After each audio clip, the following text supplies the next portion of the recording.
చూడు గోపాల్, ఇలాంటి పనులన్నీ నాకు తెలీదు. నాకు తెలియని పనులు తెలుసుకొని మరీ చేయాల్సిన అవసరం నాకు లేదు. ఈ విషయం మీ అమ్మకు అర్థమయ్యేలా నువ్వే చెప్పు. అన్నట్టు ఇంట్లో మిక్సీ లేదంట కదా, వీలైతే ఒక మిక్సీ తెచ్చిపెట్టు. పిండి రుబ్బడం లాంటివి, చట్నీ చేయడం లాంటివి ఈ చిన్న చిన్న పనులేదో ట్రై చేస్తాను. అంతేకాని రుబ్బురోలు రుబ్బడం, రోకలతో దంచడం లాంటివి చెప్తే నేను అస్సలు చేయను. నేను ఫ్రెష్ అప్ అవ్వాలి.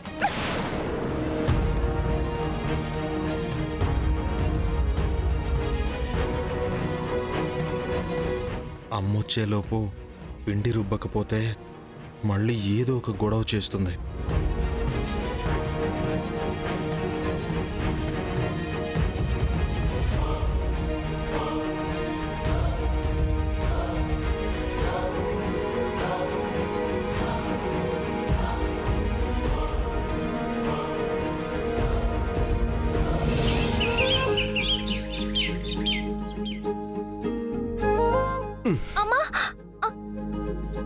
ఏటి మధుబాబు అలా ఒగ్గేశారు?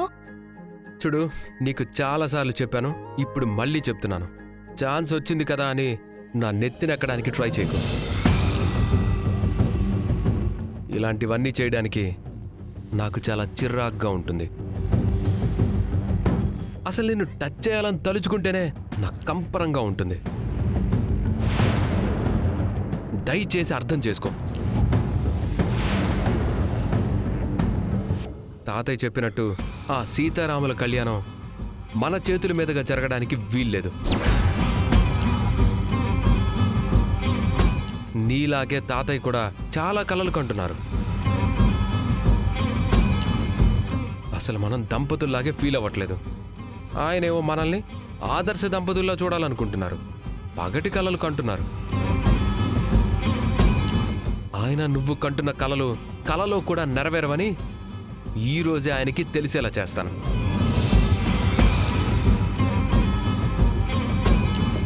నా మ్యాడీ స్ట్రాంగ్ గా ఉన్నాడు, అది చాలు కదా నాకు.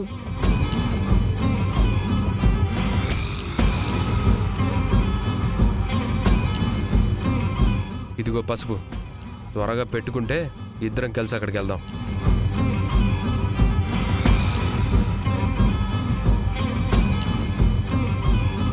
ఇలాంటి ప్రతి సిచ్యువేషన్లోనూ అన్నయ్య ఇలానే స్ట్రాంగ్గా ఉంటున్నాడు. కానీ లాస్ట్ మినిట్లో అన్నీ చేంజ్ అయిపోతున్నాయి. అవునత్తయ్య, ఫైనల్గా తాతయ్య అనుకున్నట్టే జరుగుతుంది. ఈ రోజు అలా జరగకుండా చూసుకుందాం.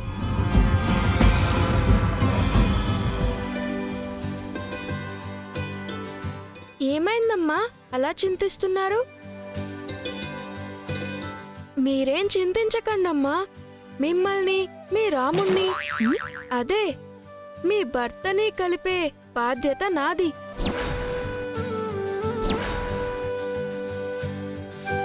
నిజంగానే కలుపుతావా హనుమా? నేనున్నదే మిమ్మల్ని కలపడానికి, మిమ్మల్ని కాపాడడానికి.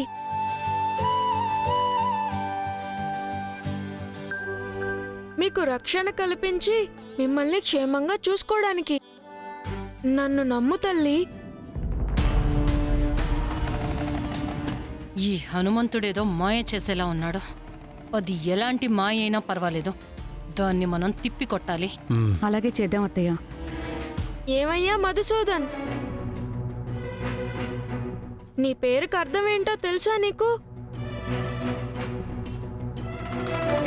మధుసూదన్ అంటే మధు అనే రాక్షసుణ్ణి సంహరించినవాడు అని అర్థం. శ్రీకృష్ణుడు లేదా విష్ణుమూర్తిని సూచించే పేరయ్యా నీది.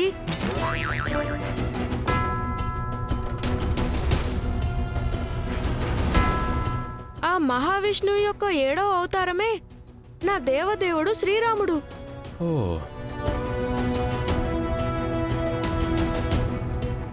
ఏకపత్నివ్రతుడు, సత్యాసంధుడైనటువంటి మా దేవుడి పేరు పెట్టుకుని రాక్షసుల్లా ప్రవర్తించడం ధర్మం కాదయ్యా.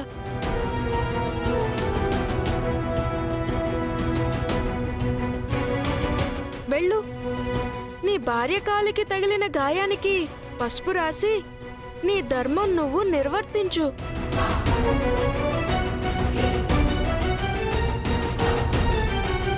వెళ్ళవయ్యా, వెళ్ళు వెళ్ళు. వెళ్తావా లేదంటే మీ తాతయ్యకి చెప్పమంటావా? అయ్యో బాబు, నీకు దండం పెడతాను, నేనే వెళ్తాను.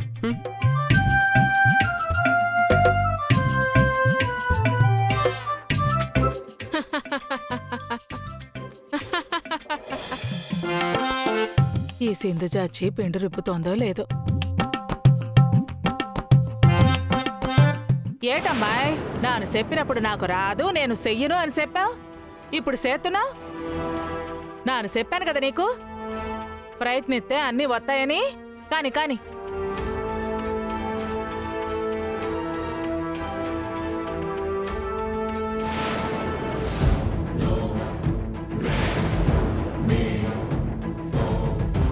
ఇప్పుడే కదా కోడలు పిండి రుబ్బుతుంటే చూశాను. ఏడ కోడలుంది? మంగ కూడా ఇంట్లో లేదు. మరి బయట ఉండదు ఎవరు?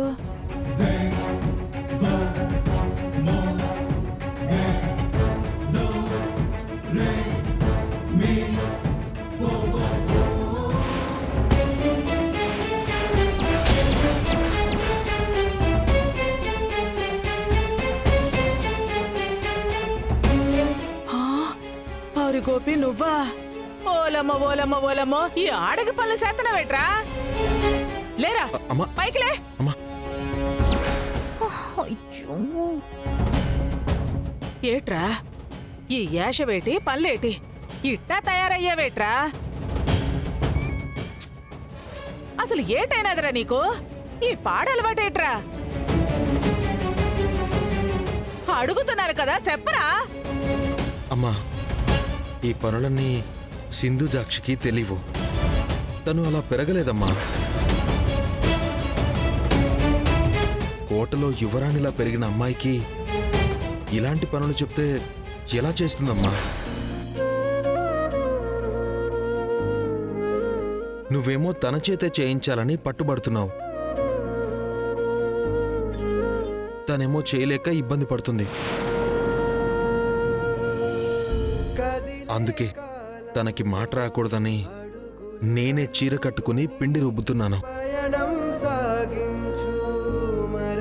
అంతే తప్ప నువ్వు భయపడుతున్నట్టేం కాదమ్మా. రే రే రే, దానికి తెలియకపోతే నేర్పించాలి కాని ఇట్టా సీర కట్టుకుని పనులు చేయటమేట్రా? అంటే ఈ మధ్య నేను లేచేసరికి పేడ నీళ్లు సల్లేసి ఉండటం, ముగ్గులేసి ఉండటం కూడా నీ పనేనట్రా?